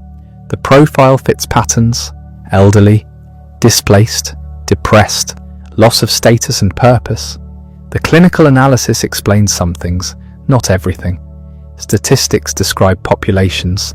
Individuals remain unique. Stefan's reasons were his own, even if they match broader trends. The question of legacy always returns. What did he leave? Books, obviously, the memoir especially, but also a way of thinking about culture, about what matters, about what's worth preserving. His values seem quaint now. Belief in high culture's importance, faith in literature's civilizing power, confidence that art transcends politics. We're more skeptical, more aware of culture's complicity in oppression, more suspicious of universalism. But something was lost when we abandoned his ideals completely. The baby with bathwater. Maybe cosmopolitanism matters. Maybe cultural exchange reduces conflict. Maybe literature does build empathy. His faith wasn't entirely misplaced, just incomplete. His warning about nationalism deserves hearing. He watched it destroy his world, saw how quickly tribalism spreads, how easily people turn on neighbours, how fast civilization's veneer cracks. He documented the descent. We should listen, not uncritically, not assuming perfect parallel, but listen. The patterns he identified recur. His work endures because the questions endure. How do we build culture that crosses borders? How do we maintain identity while embracing others? How do we preserve freedom when fear dominates? How do we keep going when everything collapses? Stefan asked these questions his entire life, tried answering through his writing, through his living. The answers weren't complete, but the questions remain essential. That's legacy enough. The memorial services began almost immediately. In London, the exile community gathered. Pen Club organised tribute. Writers spoke. Many had known him personally. The eulogies praised his humanism, his craftsmanship, his generosity to younger writers. They mourned the loss. They understood why he'd done it, even if they wished he hadn't. In New York, similar gatherings. Stefan had friends there, colleagues from publishing, fellow refugees who'd made it across. The American literary world paid respects. He wasn't as famous in English as in German, but reputation existed. The tributes emphasized his European significance, his role as cultural ambassador, his dedication to international understanding. In what remained of free Europe, newspapers ran obituaries. Neutral Switzerland, embattled Britain. The coverage was respectful but brief. War news dominated. Individual deaths, however notable, couldn't compete with military campaigns and bombing raids. One writer's suicide was footnote to larger catastrophe. Back in Brazil, authorities handled the practicalities. Death certificates, burial arrangements. The local community, small but sympathetic, assisted Lotta's family with logistics. The graves were simple, no grand monuments, just markers in foreign soil, thousands of miles from home. The irony wasn't lost on observers. The great European writer buried in South American town he'd visited briefly. Geography of exile made permanent. In Vienna, his birthplace, the news arrived in occupied city. Former friends still there, those who'd stayed or couldn't leave, heard through underground channels. Some felt vindication. See what happens when you run. Others felt profound sadness. Another piece of old world gone. The Nazis, predictably, said nothing official. Jewish writer's death wasn't news they'd celebrate publicly, but privately, the regime was pleased. One less voice of opposition, one less symbol of culture they'd destroyed. His publishers faced decisions. What to do with his work? Rights and royalties? Future editions? The memoir had just appeared. Sales were modest but steady. Should they continue promoting it? Seemed ghoulish somehow. Marketing Dead Man's final words, but also seemed wasteful to let it disappear. They continued quietly. No exploitation, just keeping it available. The correspondence presented different problem. Thousands of letters, decades of communication with hundreds of people. Literarily valuable, historically significant, but also private, written with no expectation of publication. His executors eventually decided selective publication was appropriate. Edited volumes appeared over subsequent decades, carefully curated, protecting living people's privacy while preserving important exchanges. The balance was delicate. Scholars wanted access, individuals wanted protection. Compromises were reached. The reappraisal began almost immediately and continues still. Each generation discovers him differently. In immediate post-war years, he represented lost world.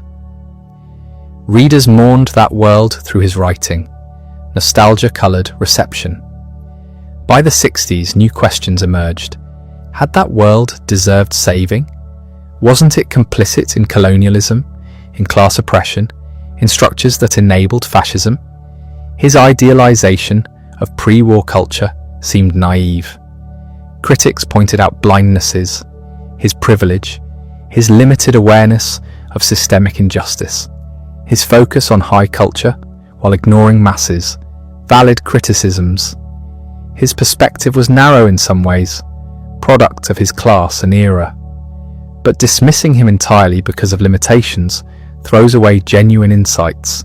The feminist critique came later, his portrayal of women, often seen through male desire, analysed psychologically but rarely given full agency. His female characters are vivid but circumscribed. They feel and suffer beautifully. They rarely act independently. This reflects his era's assumptions but also personal limitations. His relationships with women were complicated. He admired intelligence and talent, but ultimate authority remained male. The work shows this. Modern readers notice. Some find it disqualifying, others contextualize, appreciate what's there while acknowledging what's missing. The debate mirrors larger arguments about canonical writers. What do we do with flawed artists? How do we value work that reflects problematic attitudes? There's no consensus. Probably shouldn't be. Each reader decides. The psychological readings deepened over time. As psychoanalysis became mainstream, critics examined his work through that lens. The obsessions he depicted, the compulsions, the unconscious drives, his characters' neuroses were analysed professionally. Some scholars argued he anticipated therapeutic insights. Others said he simply described what he observed. Either way, the psychological acuity impresses. He understood inner conflict, mapped emotional terrain with precision. That skill transcends historical context. Human psychology hasn't changed fundamentally. We still recognise ourselves in his characters' struggles. The biographical industry grew steadily.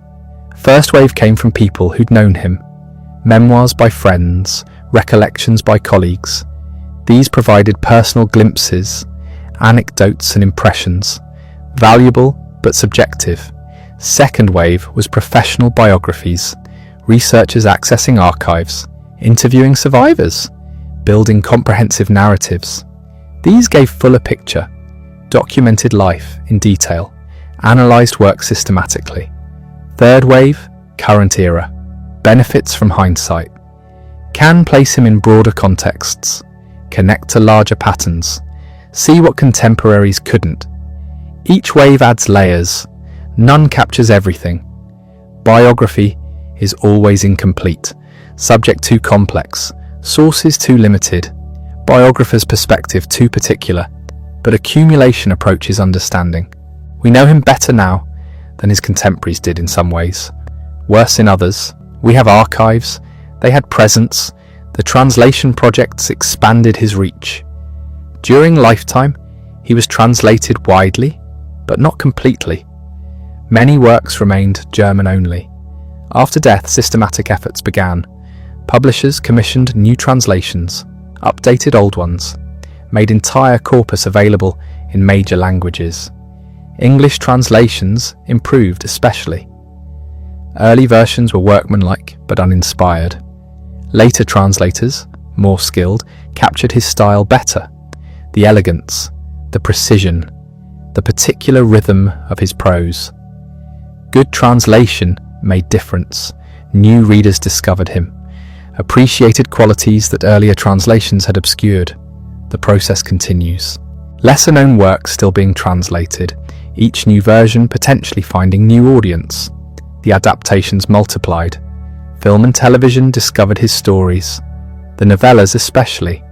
Compact narratives, psychologically intense, visually dramatic, perfect for screen adaptation. Some were excellent, captured essence while transforming medium. Others missed point, focused on plot while losing psychological depth. The memoir was adapted as documentary. Narration over archival footage, effective but limited. The internal experience, the reflection, the voice. These resist visual translation, work better on page, but adaptations introduced him to people who wouldn't read him, expanded influence, created new entry points. The academic industry is substantial now.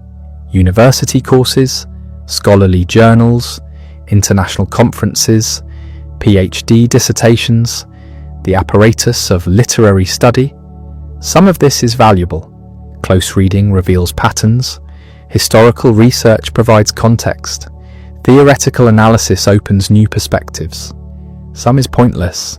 Jargon-filled papers read by nobody. Obscure arguments about minor points. The profession's tendency towards self-referential complexity. But overall, academic attention keeps him alive. Students encounter him. Some become lifelong readers. The cycle perpetuates. The question of relevance persists. Why read him now? What does he offer contemporary readers? Several answers emerge. First, the writing itself. Craft matters. He was exceptionally skilled. Studying his technique teaches narrative art, how to structure story, how to develop character, how to control pace. These lessons are timeless. Second, the historical witness. His testimony about Europe's collapse, the descent into barbarism, the destruction of cosmopolitan culture. We need these warnings. Patterns recur. Third, the psychological insight. His understanding of obsession, of desire, of fear. These remain relevant. Human nature persists. Fourth, the ethical questions. How do we live when civilization fails? How do we maintain values when institutions collapse? How do we choose what matters? These aren't abstract, they're urgent. Every generation faces versions of them. The personal connection readers feel surprises people. His world is distant, his concerns seem remote, yet something bridges gap. Maybe the voice, intimate, reflective, honest. Maybe the vulnerability. He admits doubt, shares fear, confesses failure. Maybe the humanism. Despite everything, he believed in human potential, in kindness and understanding, in culture's power to connect. That faith moves people, even when we can't share it completely. We want to believe he was right, that books matter, that art transcends politics. That understanding is possible? The current moment tests these beliefs. Polarization increases, common ground shrinks, tribalism intensifies. His vision of cosmopolitan culture seems naive, but maybe necessary. Maybe the naivety is courage, insisting on connection despite evidence suggesting futility. His relationship to Judaism remains complex discussion, but Nazis classified him racially, made him Jewish, whether he identified that way or not. The forced identity shaped his final years. Scholars debate how central this was to his experience. Some argue it was peripheral. He thought of himself as universal humanist. Others insist it was central. He couldn't escape it. History wouldn't let him. Both positions have merit. Identity is complicated, particularly for assimilated Jews of his generation. They'd believed integration was complete, that heritage was private matter, that nationality transcended ethnicity. The man who thought he belonged everywhere discovered he belonged nowhere. The memorialization continues evolving. Plaques mark places he lived. Streets bear his name in some cities. His birthplace in Vienna is heritage site. Museums include him in exhibitions about exile and literature. The physical markers accumulate, but real memorial is readership. People still opening his books, still encountering his voice, still thinking about his questions. That's what he would have wanted. Not monuments, not ceremonies, just readers, the conversation continuing, the work living. The counterfactuals are inevitable. What if he'd survived? What would post-war years have brought? Would he have returned to Europe? Probably not Austria, too painful. Maybe Switzerland, maybe stayed in exile. Would he have written more? Probably. The memoir suggests he had more to say. Would the work have been different? Certainly. post-war world required different responses. The magnitude of Holocaust, the atomic bomb, the Cold War, these would have demanded engagement. We can't know what he would have written, only that he didn't get the chance.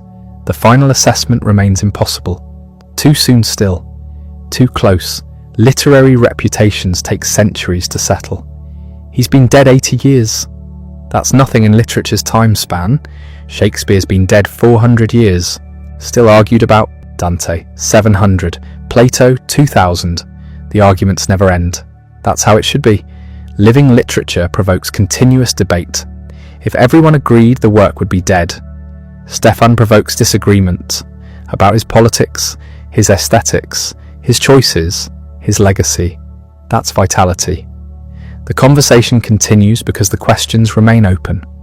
What we can say definitively is this: he witnessed crucial historical moment, documented it with unusual insight, created substantial body of work. Some brilliant, some merely good, all distinctively his. He tried living according to principles, succeeded partially, failed partially, like everyone. He made final choice that was his alone to make. We can judge it or not. Doesn't change what happened. He's gone. The work remains. That's the only permanence we have. The books outlasting their maker. The voice continuing after throat is silent. The ideas surviving after brain stops. That's all any writer gets. Most get less. Many are forgotten completely. He's remembered. Still read? Still discussed? Still mattering to someone somewhere, opening his memoir, discovering his stories, thinking about his world and ours, the connections, the differences, what we can learn, what we should remember. That's legacy, not perfect, not complete, but real. His voice reaches forward. We listen or don't, but it's there, available, waiting, the last testament of the world of yesterday. The first-person account of how things fell apart, the warning we might heed or ignore, the art that transcends its moment while remaining rooted in it, the human document, flawed, limited, particular, and somehow universal. That paradox, individual experience becoming collective memory, one man's life illuminating larger patterns, the personal and historical intersecting. That's what he achieved. That's what endures, not monuments or ceremonies, just this, the work, the voice, the continuing presence in absence, the echo that doesn't fade, the conversation that doesn't end. Standing in a bookstore today, you might find Stefan Zweig on a back shelf, spine facing out, cover showing period photograph. Maybe someone picks it up, reads the description, considers purchasing, or doesn't. Moves on to something else. That mundane moment contains everything. The fragility of memory. How easily voices disappear. How casually we pass by what others died creating. His particular tragedy was seeing clearly. Not special vision, just refusal to look away. Most people manage survival through selective blindness, focusing on what's controllable, ignoring larger patterns. Stefan couldn't do that. He saw the whole catastrophe, understood the trajectory, recognized the end point. That clarity killed him more surely than any external force. We're left with his warning, not about specific political system, about what happens when culture fragments, when tribalism replaces cosmopolitanism, when borders matter more than ideas, when belonging somewhere means excluding someone else. He watched this transformation destroy Europe. We're watching variations unfold now, different specifics, same underlying pattern.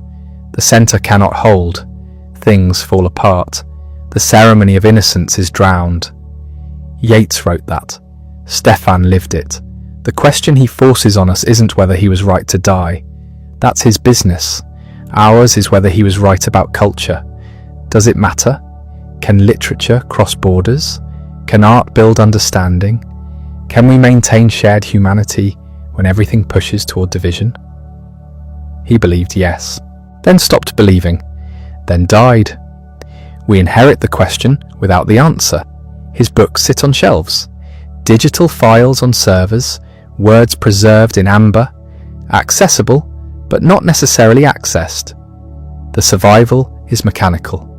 What matters is whether anyone reads, whether the voice finds ears, whether the warning registers. That's beyond his control now, beyond anyone's control. Books live or die based on whether they speak to people who don't yet exist. No predicting it. The world he mourned is gone, not coming back. Nostalgia is pointless, but maybe the values survive transplanting. Cosmopolitanism in new forms, cultural exchange through different channels, humanism adapted to contemporary realities. Not his version, something else. But carrying forward the core belief that we're humans first, national, ethnic, religious identities second. That art connects. That understanding is possible. That civilization means something. He couldn't see this possibility. Too close to the destruction, too aware of the costs.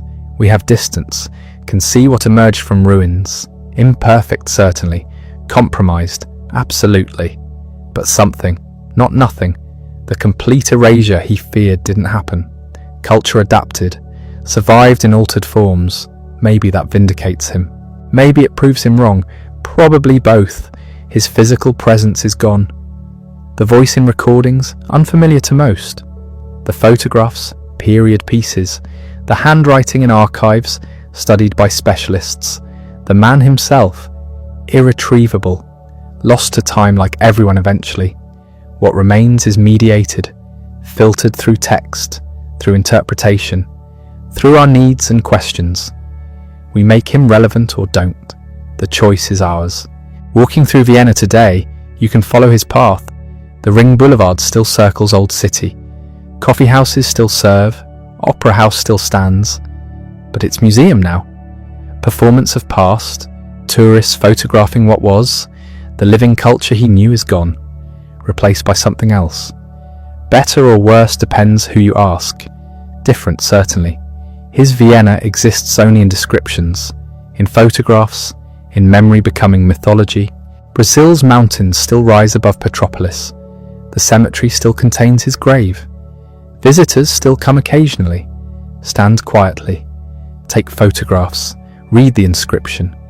Try imagining what drove him here, to this specific place, this specific moment. The attempt mostly fails.